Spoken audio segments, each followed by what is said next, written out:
Hello and welcome to the RotoWire WNBA show, where we talk about fantasy basketball. I'm Jason Shebilske, alongside Kirien Sprecher.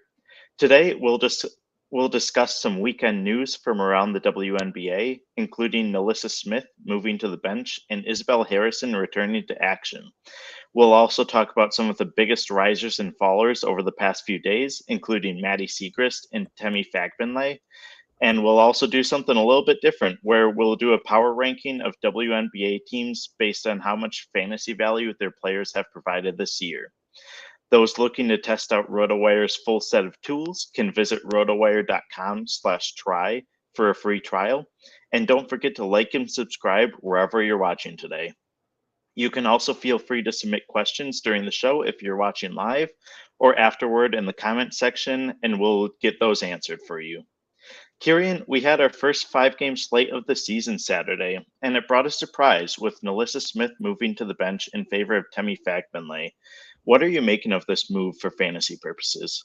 Certainly wasn't the move I was expecting the Fever to make. Before the weekend, Smith was averaging 11.6 points, 7.6 rebounds, and 2.4 stocks in 25 and a half minutes per game.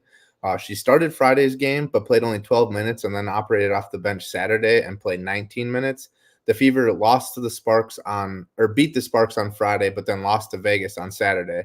For fantasy purposes, this is obviously a huge blow to Smith owners or Smith managers.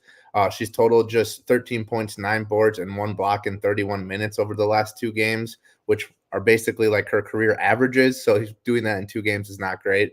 If this continues, it should also mean anybody who snatched up Temi will be reaping the benefits. We talked about her on the last show. We talked about her activity and proclivity for racking up stats in like a limited action. So now that she's a starter, it's all systems go, and you should be firing up Temi as a starter in all fantasy leagues. Yeah, it'll be interesting to see whether this is a move that sticks for the Fever or whether it's something like with what the Wings did a few days ago, where they moved Tierra McCowan to the bench, but then moved her back into the starting lineup. I think that NaLyssa Smith and Temi Fagbenle both have fantasy value regardless of their roles, but it's definitely diminishing for Smith, especially given her early season rankings, if she does continue to take on a starting bench role. Yeah, I read some, I think it was in The Athletic, about Temi's relationship with Clark so far this year. So I feel like it's not as much of a Smith's lack of production is hurting the team because she was like relatively production. It's more of just a like looking to the future. We want to pair Clark and Femi together going forward. Yeah, absolutely. We've also had some discouraging injury news early this season, but we had some positivity this weekend since Isabelle Harrison was cleared to return. She didn't wind up playing in Saturday's loss to Connecticut, as Coach Teresa Weatherspoon suggested might be the case. I believe Weatherspoon's wording was, "She will play as we see fit," which could be said really about any player who's playing. But it's at least good to see Harrison cleared to return. Once she officially logs minutes, it wouldn't be surprising to see her have her playing time monitored, especially after missing all of last season. And her return creates some unknowns for Chicago, largely because we just haven't seen her play with the team. She signed with the Sky ahead of the 2023 season, but like has been hurt this entire time, and it'll be exciting to see what she can do with the team because she's proven to be productive in the past, but there's a slight chance that her role cuts into the playing time of players like Elizabeth Williams and Angel Reese, but I don't think it'll be enough to make either of them irrelevant in fantasy. I'm still rolling with Williams and Reese wherever I have them, and I think that managers who have Harrison or have the chance to add her, it's just like an upside play at this point where she's proven that she can perform well in the past, and hopefully she can do it again in Chicago. Yeah, 100% agree. I think Williams and Reese are both like proven that they should get minutes going forward. And we also got to add that Cardoso is due back on Friday. We know pretty confident that she'll be back soon, which will make the Skies lineup even more interesting moving forward. Yeah, absolutely. So we have a request for some waiver wire ads, and we are talking about players with changing fantasy value. So let's talk about some of the biggest risers and fallers we've seen over the past few days and weeks, and we'll talk about what players you can add via waivers. So I'll start with Maddy Siegrist of the Wings. We've mentioned Siegrist's name a few times early in the regular season, but she finally seems to be putting her potential on full display in the W. She was dominant during her time at Villanova, but she just didn't see enough playing time as a rookie to have much fantasy relevance. She had some inconsistent performances early in 2024, but has taken on a starting role over her past two appearances and has averaged 18 and a half points, 8.5 rebounds, and 2 steals in 35.5 minutes per game during that time, which is pretty solid fantasy production. One of the most encouraging things for me is that she had double digit field goal attempts in each game, which is something that she actually hadn't had like to begin her WNBA career, which kind of surprised me. She proved in college that she can score when she has the opportunities to do so. So if she can continue to have that shot volume, I think that she has the potential to be a real season long contributor for the Wings, even once Natasha Howard is back and once Jaylen Brown is back, and even Satu Sabali. I think that Siegrist is a player who might be able to retain some value. Yeah, Siegrist is just like a little inconsistent. Her production is sporadic. But once she's hitting those threes, when those shots are falling, like that production's gonna come. And she was probably on the waiver wires in a lot of leagues heading into this past weekend because she had scored just 6 and 9 points. So someone looking to stream might have been looking for a different option. Now that she's back in the starting lineup, she should not be on the waiver wire anywhere. So definitely a solid pickup. I'm going to go back to the Sky. We were just talking about them with Isabelle Harrison. Chennedy Carter, guard for the Sky. She's still operating off the bench, played 15 minutes in 3 games, 18 minutes in another. So it's not like there's a ton of minutes there to be had, but she's been super productive in the limited minutes. Double figures in 3 straights. Her peripheral stats aren't super consistent, but she has season highs of 6 boards, 4 assists, and 3 steals. So she can contribute in other areas. She's providing a spark off a bench. She's probably not like a must roster player at this point, but she's trending that way, right? She's 25 years old. She was the number 4 pick out of Texas A&M in 2020 by Atlanta. She was traded to LA in 2022, but didn't like latch on in either place. With this guy like in this like new look, they're a new look Sky in, I don't want to say rebuild because they're playing pretty well. Maybe things will change. So I don't want to say rebuild, but with this new look Sky, Carter's getting a chance to prove herself. And until she falls flat, she is going to be getting minutes and has shown that she can be productive in those limited minutes. Yeah, the Sky have like several of those kind of mid-tier players who are super important for fantasy purposes. I think that leagues are won and lost based on the mid-tier players that you're able to get. And Carter is definitely one of them. She isn't someone who like if you have a full slate of games that day, I'm not necessarily starting her over some of the elite players, but she's someone who you can put into your lineup on days with fewer games, and she's someone who can give you solid production. So I've been really impressed with Carter, and she's proven in the past to have the potential to stick around over a season-long basis. So quickly moving back to the Dallas Wings, let's talk a little bit about Monique Billings. So Billings signed a hardship contract with the team after Natasha Howard and Jaylen Brown went down. Jaylen Brown looks to be pretty close to returning. She's now dealing with an illness, but it wouldn't be surprising to see her back in action relatively soon. Natasha Howard is still probably out for a few weeks. The tough thing with hardship contracts in the WNBA is sometimes a player will be performing really well under a hardship contract and they'll just be let go. But Monique Billings feels a little bit different. She has solid scoring and rebounding abilities, and she wasn't someone who was really expected to be cut by the Sparks ahead of the regular season. I think that move surprised a lot of people. And ever since she's taken on a starting role over her 3 starts, she's posted 2 double-doubles. So I've been really impressed with the potential that Billings has shown. And I think that she is definitely a must-add player. Even if she winds up losing her roster spot at some point down the road, I'm still comfortable with her as like a reliable option, and I have her really wherever she's been available in my leagues.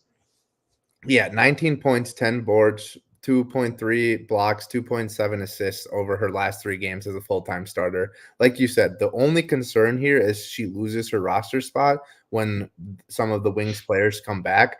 But after seeing production like that, you got to think that there's a lot of teams around the league that are like, Billings still has some juice in the tank, like, and she'll be snatched up soon. So, it might be difficult to keep her rostered in a situation like that.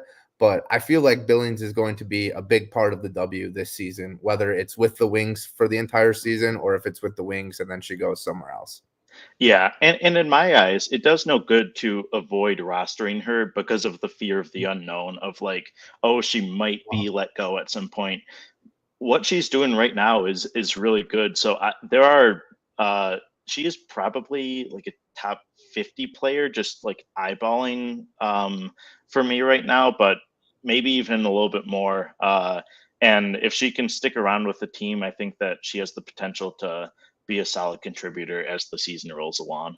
Yeah, 100%. The classic adage is we'll cross that bridge when it comes. Like right now, it's all full go ahead, and if she gets dropped, you can make different moves and move on from her. Yeah, absolutely. Thanks for that question, Nacho's gone. So moving on, we mentioned Temi Fagbenle of the Fever last week. We also mentioned her earlier in the show, but I feel like she warrants discussion once again after her start against the Aces. She was productive as a starter. She logged 13 points, 8 rebounds, 2 assists, and a block in 26 minutes. It wouldn't be surprising to see NaLyssa Smith return to the starting 5 at some point because of the value that she brings. But I feel like the recent usage between Smith, Fagbenle, and Aaliyah Boston really highlights the fact that the Fever are simply looking to get Fagbenle involved however they can. Like you said, there's that relationship with Caitlin Clark that she's been displaying, and Smith and Boston are among like the kind of sort of top tier of front court options in the league. And the fact that Temi Fagbenle is really staking her claim in that front court is really impressive. She's been reliable through her points and rebounds, and similar to some of the other players we discussed, I think she definitely warrants picking up wherever she's still available. She doesn't have much WNBA experience, but she's been performing well against some of the top teams in the league. For as much as we've talked about the Fever's early season schedule and how that impacts Caitlin Clark, it's all the more impressive that Temi Fagbenle is doing what she's doing against some of the top teams in the league. 100%. And, I don't want to give us too much credit, but we were on her fairly early, and now she's getting starts and playing well and is probably a more household name. But if she's still available, definitely got to snatch her up. 2 more players that kind of fall under that same boat who hadn't really had WNBA action yet and are making waves early in the season, and we think that will continue, are Julie Vanloo and Sevgi Uzun.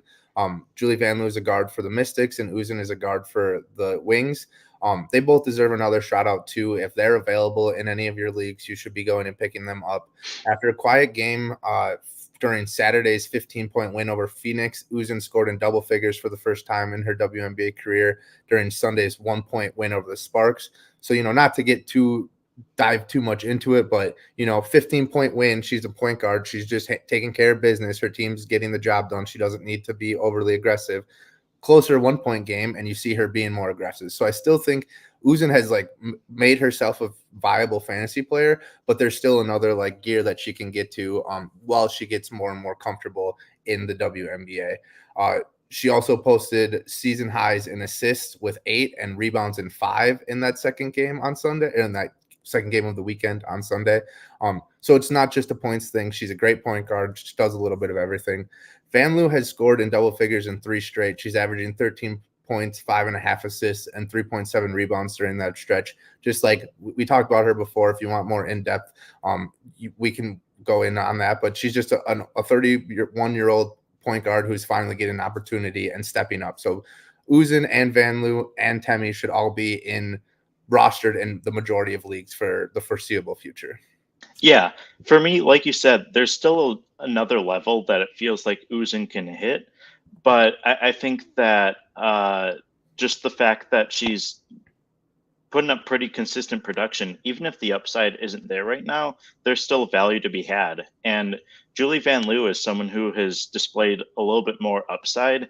And if I'm ranking the order in which I would like prioritize adding them, I'm probably prioritizing Vanloo a little bit more, but Uzun definitely warrants roster spots in most fantasy leagues as well. So we mentioned Vanloo, but sticking with the wings, we have another viewer question. Is it smart to hold on to Aaliyah Edwards, or is she a drop? So Edwards was the number 6 pick in this year's draft. She's had some starts early in the season, but she's also had some really inconsistent performances. So I've seen her dropped in a few of the leagues that I've been in, and if I have like a free roster spot, I'm not like avoiding her. But she's also not someone who I feel like I need to prioritize at this point. The Mystics have struggled mightily. They're 0-6. And I think that Aaliyah Edwards will have some really encouraging performances. She did against Seattle on May 19th, and she had 9 points, 11 rebounds. But I think that there'll be a lot of inconsistency. And for me, she's more of a streaming candidate and not someone that you necessarily need to hold on to at this point. I would agree with that. I think, you want to hold out hope that the Mystics will struggle and eventually they'll just prioritize Edwards' development over getting Stephanie Dolson and Shakira Austin. Shakira Austin will get minutes no matter what. Stephanie Dolson, Misha Hines-Allen, those types of players. I think eventually that'll happen. But until that does happen, I'm pretty content leaving Aaliyah Edwards on the waiver wire. Just looking at her stats, I know we watched that Washington Sparks game May 21st pretty closely together, and she looked strong. Like when she was on the court, she looked like she could hold her own. But like you said, just some efficiency concerns. She's shooting only 41% from the field, 47% from the free throw line, right? So like there's just some of those rookie struggles. And you can probably leave her on the waiver wire and pick her up maybe, later in the season, a month from now, when the Mystics start prioritizing her minutes. But I think roster flexibility is just a little more important at this point in the season. Yeah, we've talked a lot about those players who have more real life value than fantasy value, and it feels like Aaliyah Edwards is one of those players at some point. She definitely contributes for the Mystics, but I don't know if she's someone that you need to hold on to. I know that I have her in one of the 10 team leagues that I'm in, and it's really hard to find players on the waiver wire at this point. So I'm not like necessarily looking to drop her just for the sake of dropping her. But if you're in like a 6-team league or an 8-team league and there's a player like Monique Billings or some of the other risers that we've talked about, I don't really have too many qualms about dropping Edwards. So moving back quickly to Papa J, keep those questions coming, y'all. But is Mack a stream or someone to wait and watch for more minutes? So Natasha Mack has filled in well with Brittany Griner sideline. And I think that if anything, now is the time to add her because Brittany Griner's out of her walking boot. It looks like she'll be back sooner rather than later. So Mack is someone who could still have some value off the bench once Griner is able to return. But I think that now is the time to add Mack if you're thinking about it. She kind of like we talked about with Uzun, it doesn't feel like she's displayed a ton of upside, but she's a pretty reliable scorer and rebounder with like some, and has had multiple blocks in every appearance so far. So like there's something to be said about that when it comes to fantasy value. And I've been pleasantly surprised with what Mack has done. And if she can maintain some sort of role when Griner is back, like there's maybe some value, but I see her more as a streamer at this point. But she's also someone that like you can hold on to until Griner returns. Yeah, I think you meant to say she's not a reliable scorer, right? Oh yeah. Yeah. She was held scoreless in the last game, and there's just not like many shots available for her with Diana Taurasi and Kalea Copper and the likes chucking up shots. So she's not Natasha Mack is not a reliable scorer, but those rebounds and defensive production are there, and 3.5 assists is pretty good production for a center. So she can dish the ball out a little bit. I think that's mostly just on like screen and rolls with or pick and pops or dribble handoffs with those previous guards that I mentioned, and getting the benefits of some hot shooting from those players. But in terms of Mack, like I'm playing Mack until Griner comes back. Mack is kind of like a token starter. She started all 5 games for the Mercury so far, but she hasn't played more than 22 minutes, and she's played less than 20 minutes in each of the last 2 games. I don't think, Papa Joe, that you're ever going to see like 25 to 30 minutes from Mack, but I think you can get some production as for like streaming her Mack over the next like week or so until Griner comes back. I've been doing that. I have Griner on my IR spot in one league and have been playing Mack, and it's worked out pretty well with that defensive production. Like you said, Jason, multiple blocks in all 5 games and 6, 9, 12 total in 5 games. So that's really good production. You get a lot of extra points for that. Yeah, and kind of juxtaposing the last 2 questions that we've had, if you have Aaliyah Edwards and Natasha Mack is on the waiver wire, Mack is probably someone that I would add in favor, like instead of having Edwards on your roster.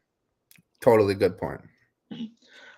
So a player whose fantasy value it feels like has fallen recently is Kia Nurse of the Sparks. She had an encouraging start to the season and has been in the starting 5 for each of her first 5 appearances this year. But over her last 2 appearances, she's averaged just 2 points, 3 assists, and a rebound in 21.5 minutes per game. I had her in several leagues, but even with Alysha Clark set to miss Tuesday's game, I don't really have much confidence in Nurse's fantasy value at this point. She's someone who, if she was already on my roster, or if I'm just looking for an extra player to begin the week to put into my lineup, she's someone who I might have, but isn't someone that I necessarily like need to have. Dearica Hamby has been one of the biggest jumpers in early season fantasy rankings, but that's also meant that there hasn't been as much production to go around among the other Sparks. It feels like the Sparks are also, like, understandably trying to get Rakia Jackson more involved, and it wouldn't be surprising if Jackson replaces Nurse in the starting lineup at some point. It feels like Nurse is kind of a drop candidate at this point, especially if there are players who are showing more upside on waivers. Yeah, Nurse's start to the season was fantastic, and now she's kind of reverting back to the mean, right? It's important to note that she has averaged only over 10 points per game only twice in her previous 5 seasons. She's hovering right around 10.6 right now, even after a 23-point explosion in the season opener. So I do agree with you. She's definitely on the decline. I don't know if it depends on it to like what's available to drop her, but she's definitely a candidate to be dropped for sure. Yeah, absolutely. I'll just finish off my last riser, and then we can get to the 2 more questions. How's that sound? Absolutely. All right, cool. So my last riser, Kayla McBride, the 32-year-old, has been a stable presence in Minnesota for a couple years now, right? But she's reaching new heights to start 2024. She's currently averaging career highs in points with 17.2, assists 3.8, and steals 2.0. And her shooting splits are just ridiculous. 54, 52, and 83 shooting splits. So she's shooting over 50% from the 3-point line, nearly 54% from the field. Those are like center numbers, right? Like that's like Nikola Jokic type numbers. It's just very impressive shooting efficiency. Those numbers are a little inflated by a 31-point explosion during Sunday's win over Atlanta. So I don't expect her to shoot, 54% from the field the whole season. But her consistency has been on complete display over the first 2 weeks of the season and is firmly trending upward. Yeah, McBride has been like a staple for Minnesota over the past few years. And I was a little bit interested to see how her workload would be impacted by like the addition of Courtney Williams, Natisha Heidman, but Kayla McBride has still looked great. So I've been really impressed with her, and fantasy managers who drafted her are getting a lot of production out of her. 100%. Yeah. So going back to the questions, we have another from Raphael. What do we think about Alysha Clark? Do we think that she's going to lose all value when Gray comes back?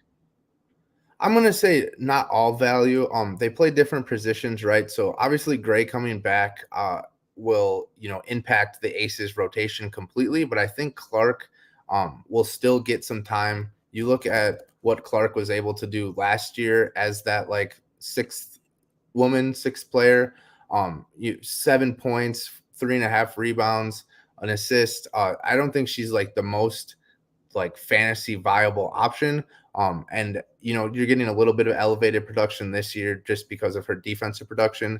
But those defensive production and rebounding numbers will be able to stay somewhat consistent even if Gray comes back. But I do think Clark will probably lose, 5 to 6 minutes a game, which is impactful. Yeah, I think that she'll be able to retain most of her value. I think that most of the decrease in production might come out of Kelsey Plum and Jackie Young, who have been who will still be very reliable fantasy players. But I think it's important to remember that the Aces lost Candace Parker to retirement during the offseason, and they also just parted ways with Deasia Fair. So maybe there's another move coming down the line. But I don't know whether Kia Stokes or Alysha Clark will continue to start once Chelsea Gray is back. Stokes has been the less productive option, but she also started when Parker was sidelined last year. So even if Alysha Clark comes off the bench, I think that she's still able to retain quite a bit of value. But whether she's able to do it just at this level, it's not yet clear. If I had to guess, I think that she's more of like an inconsistent option who will be able to display upside once Gray is back in action. Yeah, I think what we're trying to say here is Chelsea Gray's ability to like fit into this Aces system is what really makes the Aces go, right? Like Chelsea Gray will do whatever needs to be done on any given night, right? So she's not going to come in and start taking shots away from Kelsey Plum or taking blocks away from A'ja Wilson, right? Like Chelsea Gray, I don't want to call her a role player because that's just rude and wrong, right? Like she's a star, but she can come in and just fill all of the holes that the Aces have. And and then going back to Clark is like, we say that she's going to retain some of this value, but she's not like a top 20 player, right? She's never going to be a top 25, 30 player, but she can be a consistent fill-in on days when you don't have a lot of players playing. Yeah, absolutely. Thanks for that question, Raphael. Moving on to another one from Nacho's Gone. Lexie Brown or Diamond DeShields? So for me at this point, I think I'm still leaning toward Lexie Brown. She's had a little bit more inconsistency than we've been used to, but I think that Diamond DeShields will be a lot more inconsistent down the road. I think that especially once Isabelle Harrison is back in action and as Angel Reese continues to get integrated, it feels like there might be some variation between her results. So I think that I would stick with Lexie Brown out of those two. Would you do the same, Kirien? Yeah, totally. DeShields might just be limited to start a little bit too, right? And then you have like the Lexie Brown history of, she averaged 12 points, a couple made threes per game last year too. So like it's a larger sample size. Obviously, DeShields has been a productive player in her career before this season, but before the season she hadn't played since 2022, right? So like I feel like there's just going to be more limitations on DeShields, which gives me more hesitancy, even though I like her overall game. Yeah, I think that with Brown, the fact that we've seen her play over 30 minutes in 4 of her 5 appearances is really encouraging compared to DeShields' 19.7 points per game. I think just the fact that that Lexie Brown will be on the court more often bodes better for her fantasy value down the road. Totally. So moving back to one more from Raphael. If we had to drop one, would it be Aaliyah Edwards or Alysha Clark? So that's that's a tough question. And I think at this point, like I'm just gonna ride Clark because she's gonna be seeing, you can count on the minutes that she's gonna be playing, whereas Edwards, you just have no clue. Like it could be 15, it could be 25 going into whatever night that is. Yeah, absolutely. Similar to what we've talked about like earlier in the show, I feel like Edwards is a player who has a little bit more upside, but Alysha Clark is that proven, consistent option who I think that I prefer to have on my team, at least until something maybe changes with the Aces. For sure. And thank you for all the questions. It very, very nice to see you guys chiming in. Yeah, absolutely. Yeah, thank you so much. Keep those coming both today and in future shows. We love answering questions and we love talking about what you guys want to hear. Do we want to quick rapid fire our power rankings? For sure. So this is a power rankings based on how productive players on their teams have been in fantasy. Is that correct? Yep. It's a little bit of a mouthful. I like the stipulations to it. It adds a different twist to it. So for my power rankings, based fantasy power rankings, I'm starting off with the links. Napheesa Collier, MVP candidate, but like I said, Kayla McBride has been fantastic. So has NaLyssa Smith coming over from Chicago. Courtney Williams coming over too, have all been above average fantasy players this season. The links are first in assists and steals per game, second in points per game and blocks, and third in made threes and fourth in rebounding. So they're top 5 in nearly every important category, and most of their top players are getting production in each one of those categories. Yeah, I totally agree with the links there. Even with Diamond Miller being limited early on, they have plenty of players who can step up on a nightly basis. Next up, so number 2, I'm going with Las Vegas Aces. You know, Gray isn't back yet, but Asia Wilson, Kelsey Plum, Jackie Young have all been great. Alysha Clark has been solid. Alysha Clark has been solid to start the season. They're number 1 in points per game, and they will probably finish number 1 again. And you do so many star players on this team, you can't have them not in the top 2.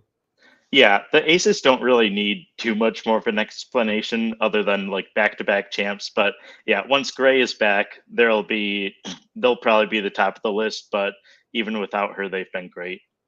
Number 3, I'm going with the Connecticut Sun, the only undefeated team in the W right now. Dewana Bonner turning back the clock, looks fantastic. Alyssa Thomas is her usual dominant self.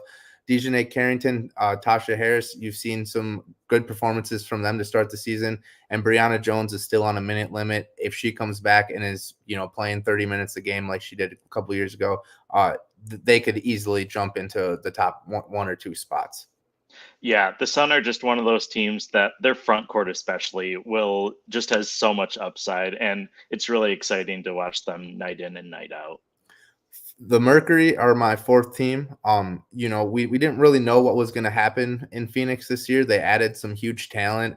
Griner being hurt, all of a sudden you're like, here we go again with the Mercury injuries and all of these storylines that don't relate to basketball.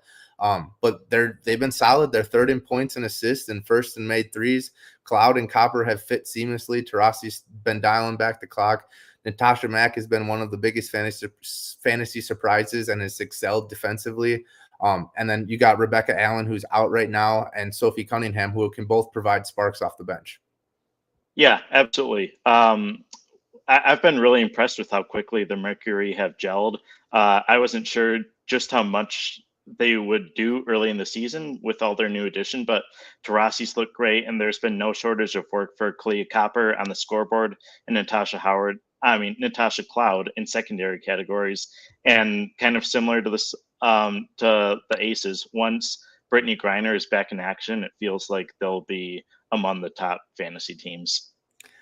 In the fifth spot, I'm going with the Dallas Wings. This seems kind of weird. No Natasha Howard, no Satu Sabali, Jaylen Brown got hurt right away, but Dallas keeps on ticking, and it's like the aggregate. Like the more they have a lot of players that weren't expected to be fantasy performers that have elevated their game, and so maybe they don't have the high end that the Sun and the Liberty, or the Sun and the Aces and the Lynx have, but they have this consistent group of mid-range players.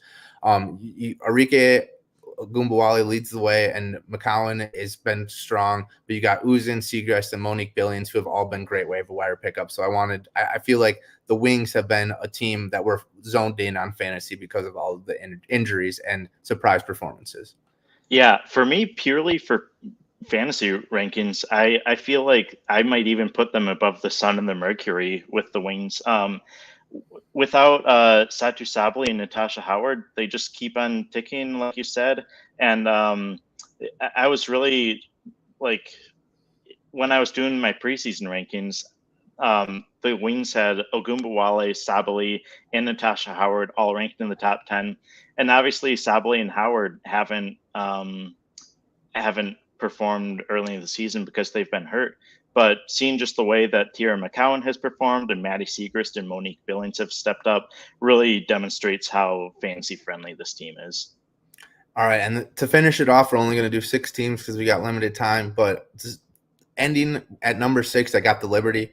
Not the start that they were hoping for, but that doesn't mean that Brianna Stewart, Sabrina Ionescu, and Jonquel Jones haven't been strong fantasy contributors.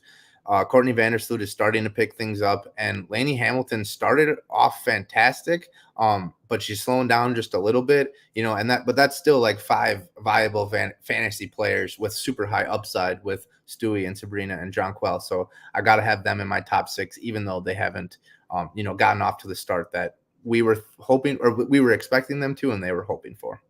Yeah, I think just the fact that the Liberty have quote unquote struggled and have still been as productive in fantasy as they have been shows that they at least belong in the top 6, and when they're performing at their full potential, even higher. So thank you so much for all of the questions today. Thank you for your kind words, Raphael. Don't forget to subscribe just like him. We'll be back on Friday at 1 p.m. Central, and we normally stream Mondays at 1 p.m. Central as well, but we're just doing a Tuesday show today because of Memorial Day yesterday. But we'll be back Friday, and we'll also be back the following Monday as well. So be sure to join us then. Thanks for watching.